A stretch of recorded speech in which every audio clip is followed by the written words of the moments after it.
Hindi ako naka-filter mga sis. Ito lang ang ginamit ko. Look at the difference mga sis. Parang filtered tong side na to.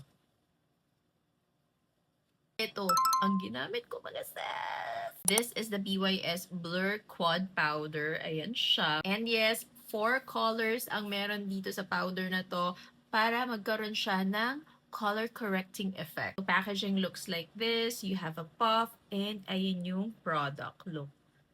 You have to mix it mga sis para talagang makuha mo yung color correcting effect and brightening. Lakas niya maka-brighten, no? 'Di ba? Look at that. Sobrang pino niya mga sis, as in. And look at that blurring effect.